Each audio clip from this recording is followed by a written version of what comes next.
Good afternoon, everyone.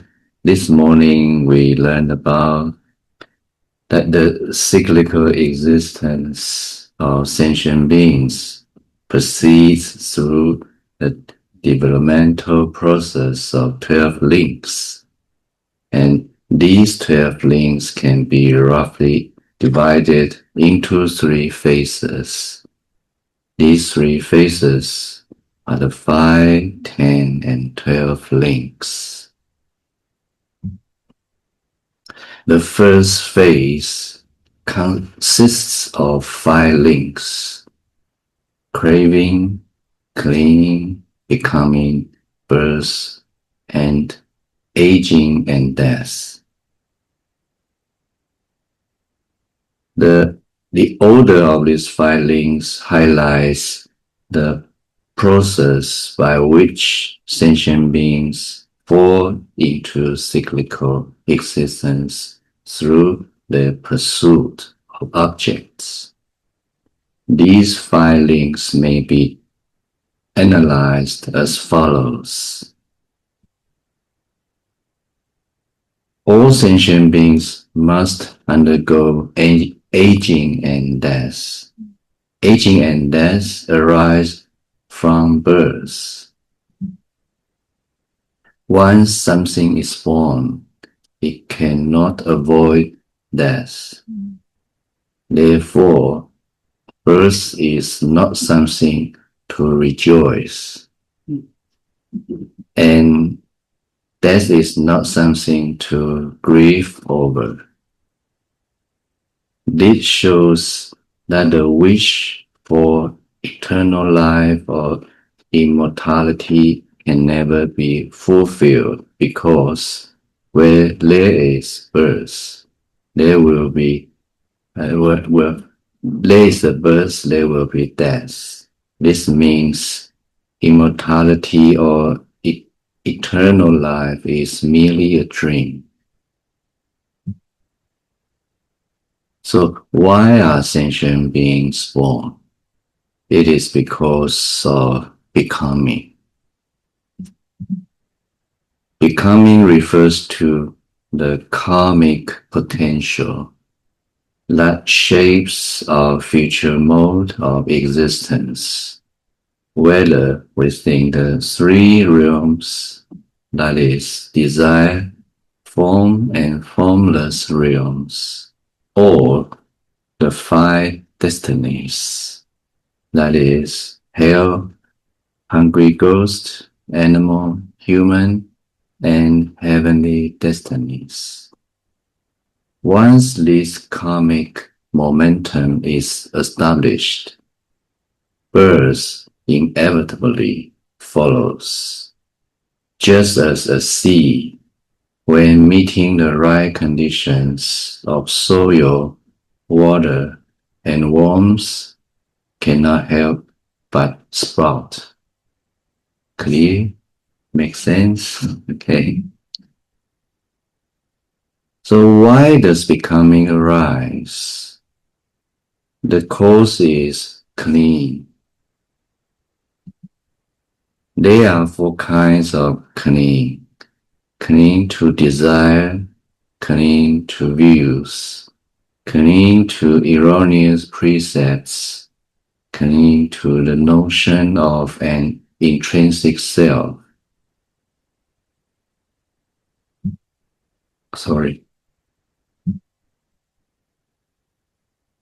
Clinging denotes the psychological acts of grasping and pursuing. At its root, sentient beings hold fast to the illusion of intrinsic self. In lay people, this attachment manifests outwardly as clinging to the 5 sensual pleasures. In renunciance, it is often projected onto dogmatic views or mechanical ascetic rules and practices.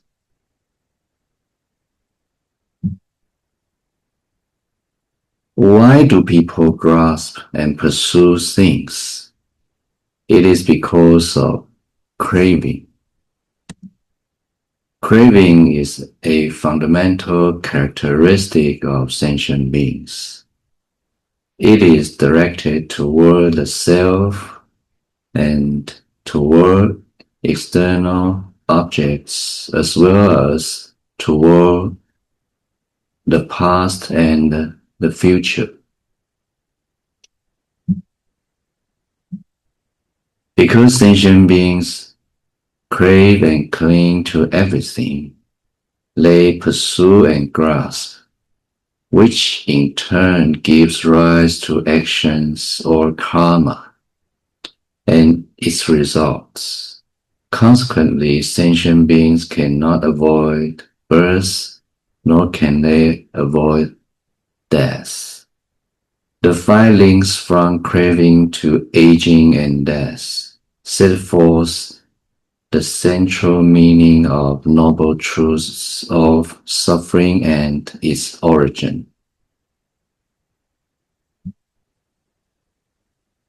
Extending beyond these five links is the further phase of 10 links. When we investigate more deeply the cause and conditions behind cyclical existence driven by the pursuit of objects, another set of causal relationships comes to light.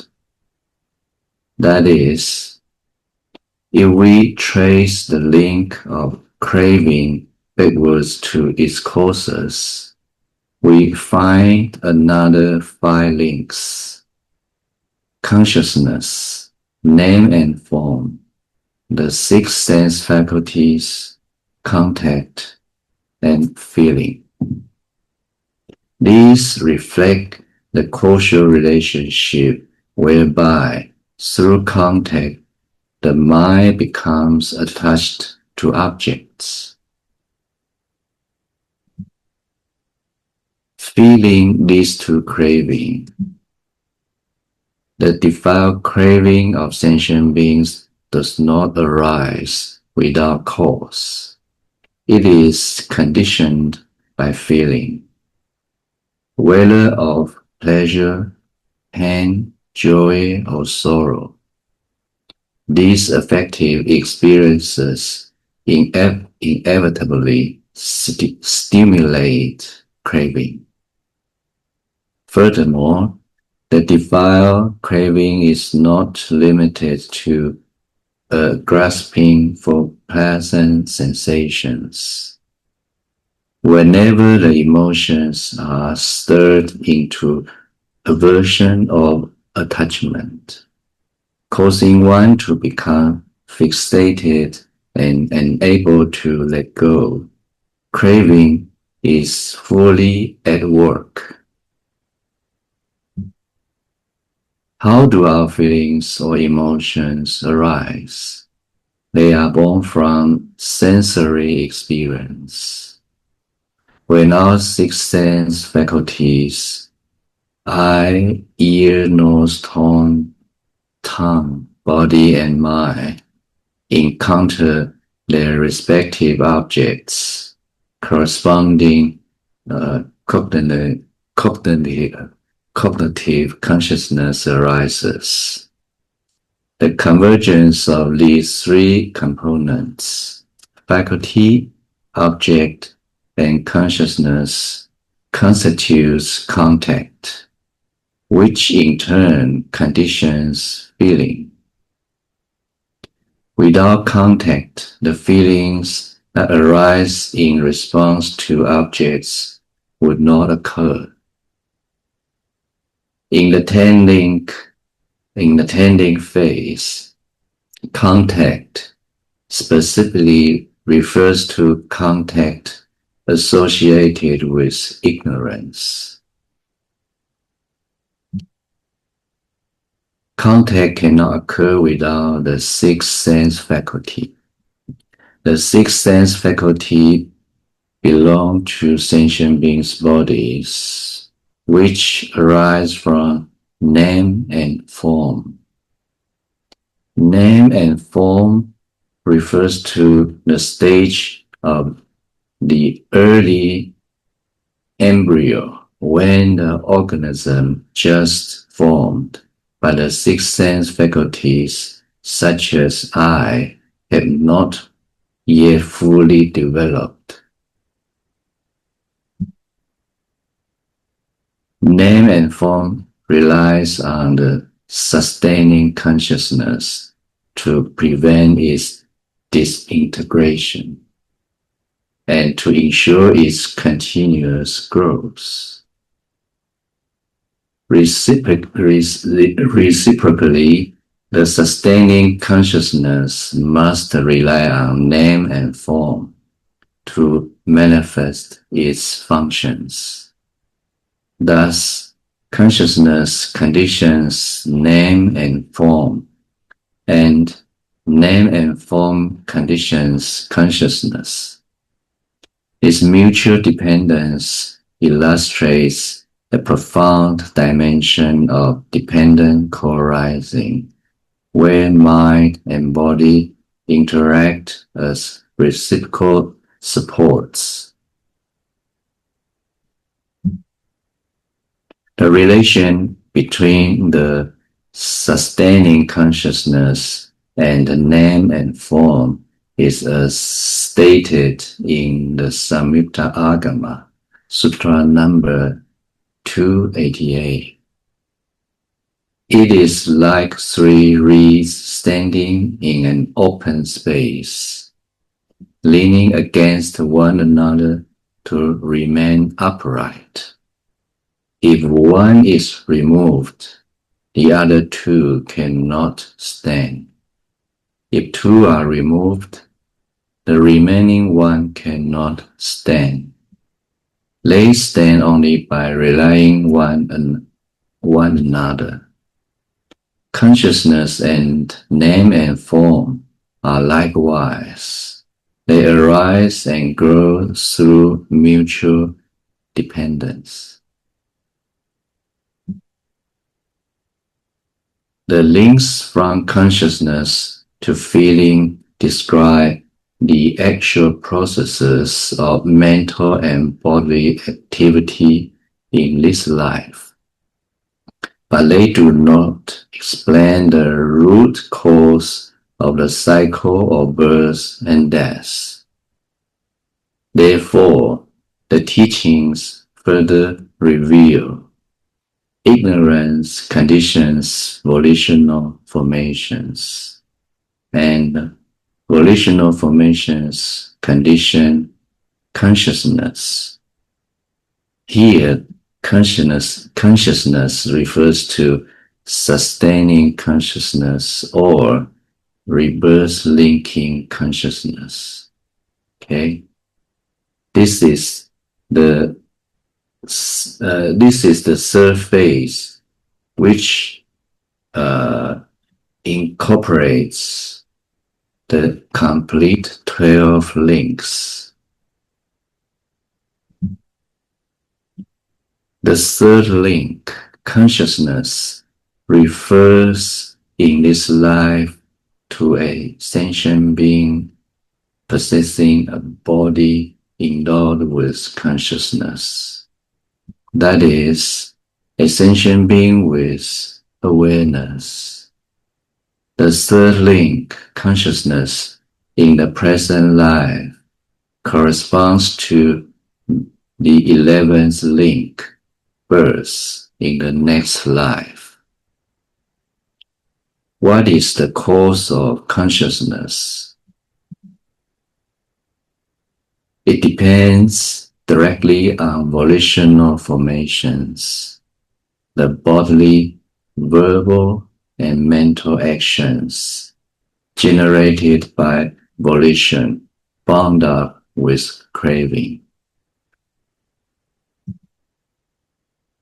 In the causal framework, these past formations are functionally equivalent to the 10th link, becoming, which arises from present craving and clinging.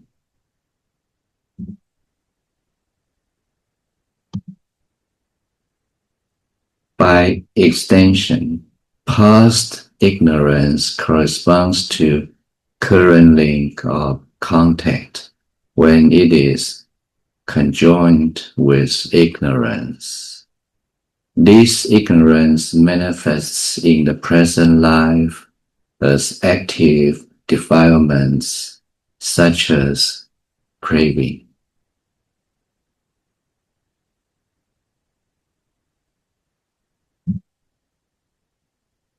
Because of the obscurity of ignorance and the defilement of craving, the stream of consciousness and embodied existence continues without end, and beings circulate endlessly in the ocean of birth and death, which is full of suffering. Both the causes of suffering and its effects arise within its inescapable painful cycle, forming what is called the accumulation of the mass of suffering, which constitutes the totality of sentient beings' existence. A bit deep, profound. Okay, I think it's better to stop here and leave the time to you to ask question. Okay, so this afternoon we talk about the 5 links, the 10 links, and 12 links. So in the Samyutta Nikaya or Nikaya texts, the Buddha not always talk about 12. Sometimes he talked about 5 links. Okay, so the purpose he talked about 5 links is to show why sentient beings fall into the cyclical existence. Okay, because of craving, clinging, and then we have the karma action. Okay, so clinging and craving and clinging refers to defilement. Okay, and also it imply the actions occur. Okay, so once we have the action, we have the karmic force. So the karmic force in the 5 links refers to becoming. Okay, so the verbal or bodily action or verbal action can disappear, right? After we say something, it becomes past, but the karmic force remain. Okay, that influence our next life or even the behavior tomorrow. Okay, yeah. So it has the force remain, and so why the Buddha sometimes talk about 10 links? It is not always talk about 12. Sometimes it talk about 10. 10 is quite common in the Samyutta Nikaya. Okay, so the reason he talked about the 10 links because he tried to explain why less craving and clinging. Okay, so because of feeling the present, painful, etc., and we feel happy or sorrow and so on, and we start to have a craving. Yeah, when we feel happy, we want more, right? When we eat something, we feel delicious, and we want it more. So it's sort of the source, the cause of craving. Okay. And craving will lead to cleaning, stronger. Okay. And then it include actions, karma. So there's becoming, and becoming will lead to birth, next life. Okay. So why the Buddha need to talk about 12 links? Because he want to explain the, the, the root cause of cyclical existence. Okay. So we have three phases of time. You know what I mean? We have past, present, and future. Okay. So in the past time period, we have ignorance and volitional formation. Okay. So we just mentioned volitional uh, volitional formations refers to karma, right? We talk about it. The content of volitional formations refers to bodily, verbal, and mental actions, karma. So we abbreviate the links of this present life into two, okay? So we have ignorance and volitional formation, and then move to the present life, begin with the link of consciousness. So here, consciousness have different meaning, okay? So when we talk about consciousness, uh, correspond to the link or birth in the next life. This consciousness refers to we call rebirth linking consciousness. Yeah, have you heard of this? I don't think I don't know whether the Theravada tradition has this idea, but this is from Yogacara, the school of consciousness only doctrine. Okay, so between this life to the next, the Yogacara school say the consciousness from this life to the next. Yeah. So the consciousness called reverse linking consciousness enter the conjunction of father's sperm and mother's egg, right? And then the life starts. Okay. So also we talk about the consciousness condition, name and form, right? Do you know name and form is weird term in Buddhism? I think so. Name refers to spiritual activity, mental activity. Sorry, yeah, and form means material. Okay, so we have five aggregates, right? The four mental aggregate belong to name, right? Yeah.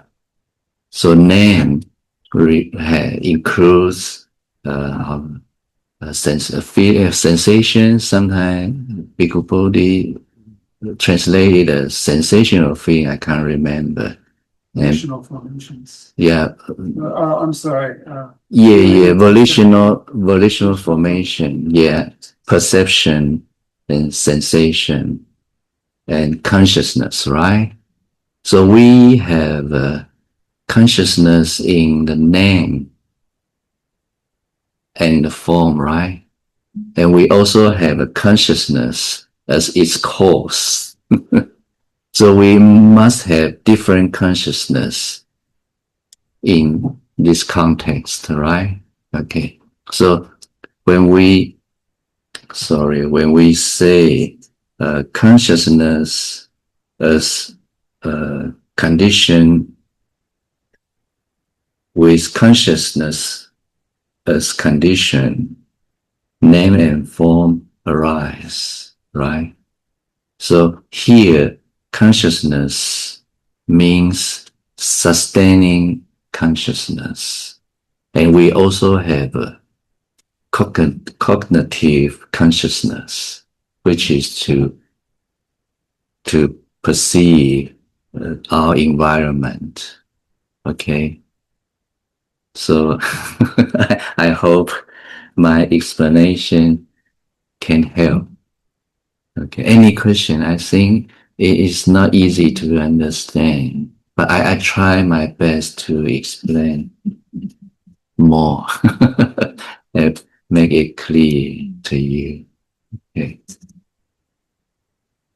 So at least we know not always 12 links. Okay. Sometimes the Buddha talked about 10, sometimes 5, and sometimes 12. Okay.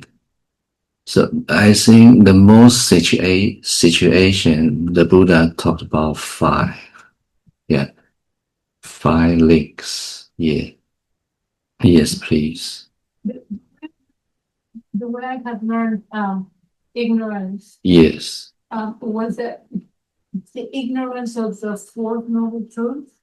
Is there any more to it? Yeah, okay. Yeah, it's a very good question. This morning, Henry asked about this. Yeah, it has many different, forms. So sometimes we refer ignorance to erroneous views or wrong view. Yeah, so the main point is sentient being do not correctly understand the truth. Why? Because they have ignorance. They covered by ignorance. Yeah. Or they are how can I say, sentient beings' wisdom is covered by erroneous view.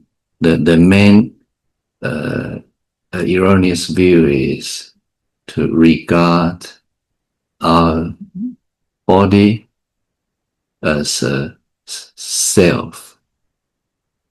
Self, yeah. Ultimate is how can I say?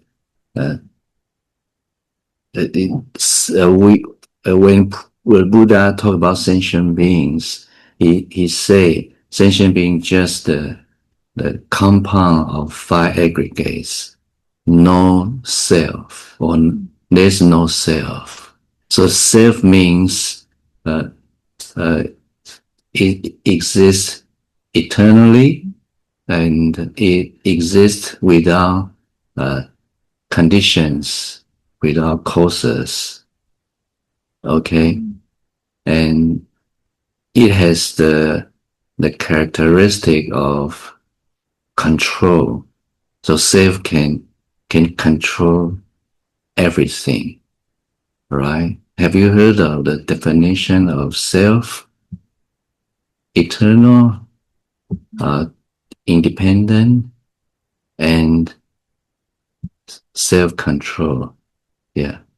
So that means the self can decide what you want, or decide what if there is something the self dislike, that will happen to the self because he can control. Okay.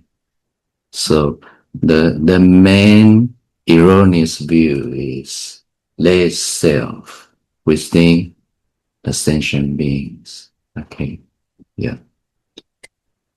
So that's the primary problem we need to sort out. Okay. So any questions?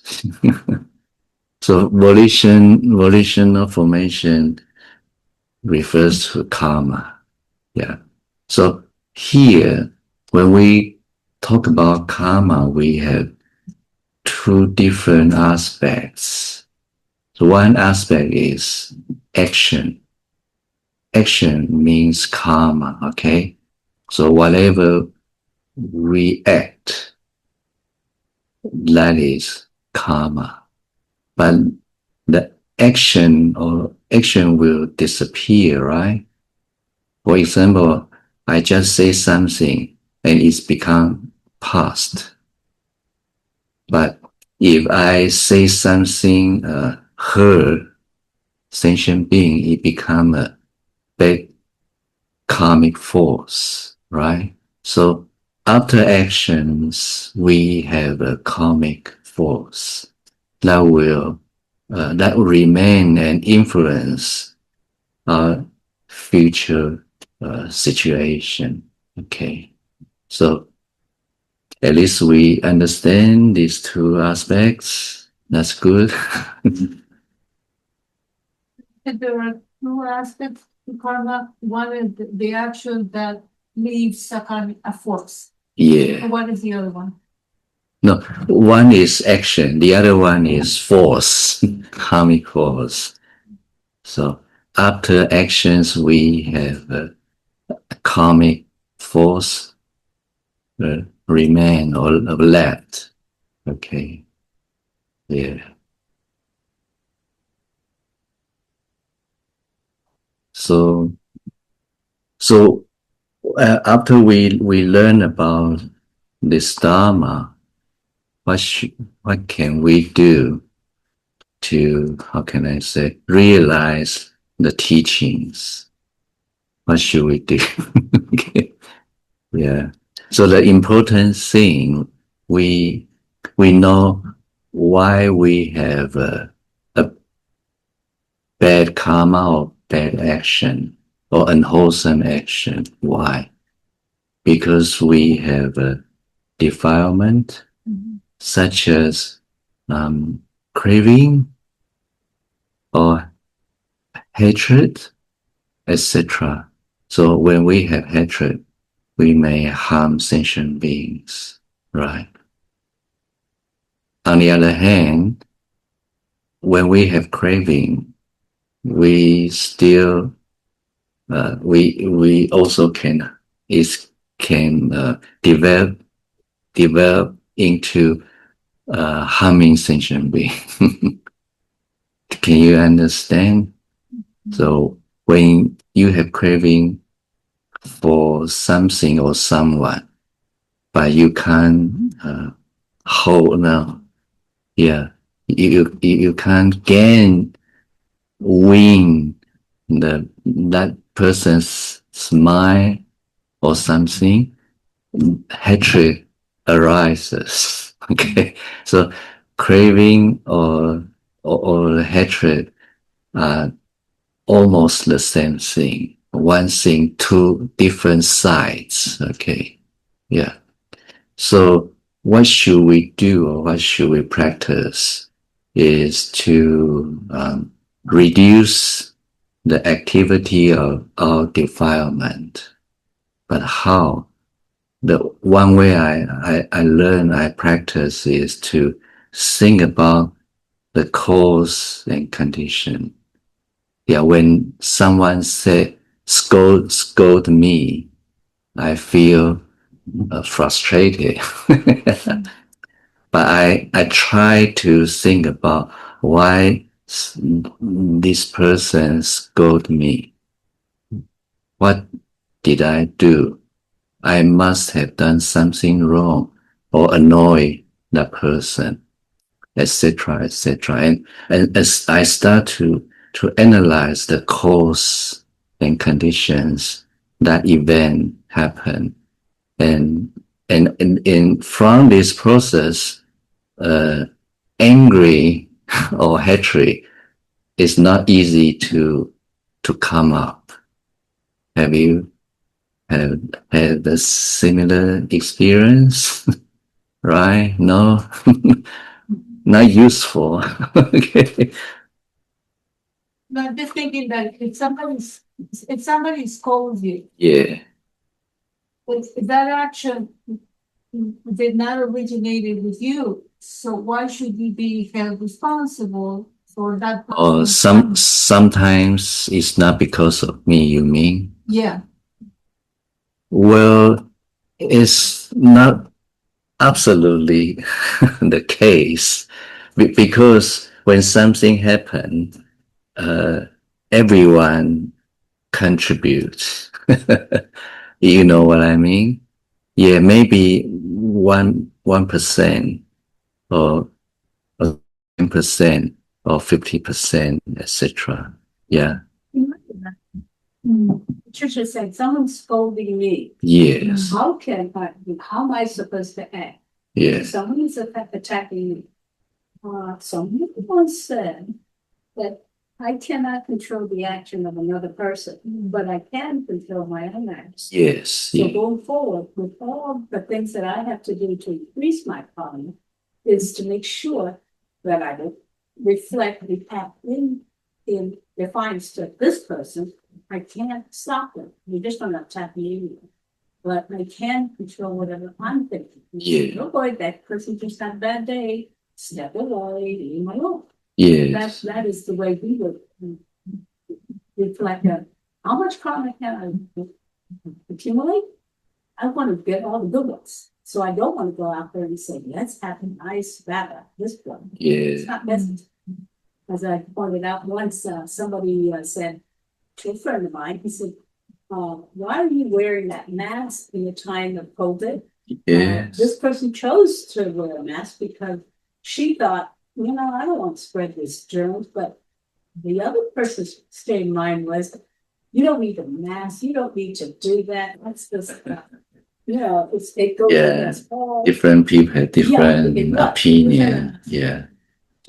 And person took a couple steps back and said, she held herself and not going out for the anger. She just said, I wear this mask during COVID so that I will, I'm not going to spread whatever I have to use, not the mask. And you should say, you should just, leave me in peace because I don't want to infect you if I have COVID. I don't want to do these things, but that is her choice to attack. And it's also this person's choice to take a step back and say, don't leave this. This is how we protect ourselves. You don't want to go that route, that's your business. So anytime somebody says, the anger or anything, and they justify cutting out in front of you and you're driving, it's their thing. Their thing is to do that. The hard thing is to, my thing is to collect the feelings of, I don't need this because I need to sow those seeds of goodwill. If there's a good one in you, let's get out of here. Yeah, so you were talking about stop thinking about the events, right? And think about something happy. Okay. Don't let the event bother us. Yeah, it's meaningless. Right? Yeah. But sometimes it's meaningful because it's a we feel is that the person scold me, and maybe he just used a different way to give a suggestion. And I don't like that. But if we think about what he said, maybe it become nutrition. To develop, to improve our practice, yes. Okay, I think it's time we should finish the class. Thank you so much for your patience and participate discussing. Thank you.